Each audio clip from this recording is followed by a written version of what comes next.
የሚዳ ወረሞ ወረዳ በበህራ ቀበሌ በአማራ ልማት ማህበር አልማና በህብረተሰብ ተሳትፎ ያስገነባውን ቤተ መጻሕፍት አስመረቀ።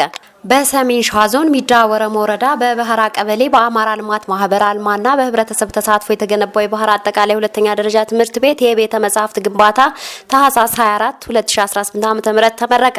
በመረቃ ፕሮግራሙ ላይ የሚዳ ወረሞ ወረዳ ምክር ቤት ዋና አፈ ጉባኤ የተከበሩ አቶ ቢችሉ ናደው፣ የወረዳው ምክትል አስተዳዳሪና የሲቪል ሰርቪስ ጽሕፈት ቤት ኃላፊ አቶ አባይነው ወንዶሰን፣ የትምህርት ጽሕፈት ቤት ኃላፊ አቶ ንጉስ አጥሌን ጨምሮ የወረዳ አመራር፣ የትምህርት ቤቱ አመራርና መምህራን እንዲሁም የተማሪ ወላጆችና ተማሪዎች ተገኝተዋል። የዕለቱን መድረክ የሚዳ ወረሞ ወረዳ ምክር ቤት ዋና አፈ ጉባኤ የተከበሩ አቶ ቢችሉ ናደው፣ የወረዳ ምክትል አስተዳዳሪ የሲቪል ሰርቪስ ጽሕፈት ቤት ኃላፊ አቶ አባይነው ወንዶሰንና የትምህርት ጽሕፈት ቤት ኃላፊ አቶ ንጉስ አጥሌ መርተውታል። በምረቃ ስነ ስርዓቱ ላይ የተገኙት የተማሪ ወላጆችና ተጋባዥ እንግዶች በተገነባው ቤተ መጻሕፍት የተሰማቸውን ደስታ በመግለጽ ግንባታ ብቻውን አገልግሎት ስለማይሰጥ ከግንባታው ባሻገር የሚያስፈልጉ መሰረታዊ መማሪያ ቁሳቁስ መሟላት ስለሚያስፈልጋቸው ለቀጣይ የሚቀሩ ስራዎችም አቅም በቻለ መጠን በማሟላት የነገ ሀገር ተረካቢ ትውልድ ማፍራት ይኖርብናል በማለት ሀሳብ አስተያየታቸውን ሰጥተዋል። ለተነሱት ሀሳብና አስተያየት የመድረክ መሪዎች የወረዳው መንግስት አቅም በቻለ መጠን አስፈላጊውን ሁሉ እንደሚያደርግ በመግለጽ አካባቢው ማህበረሰብ ለተፈጻሚነቱ አስፈላጊውን ትብብር ማድረግ እንደሚኖርበት መልእክታቸውን አስተላልፈዋል።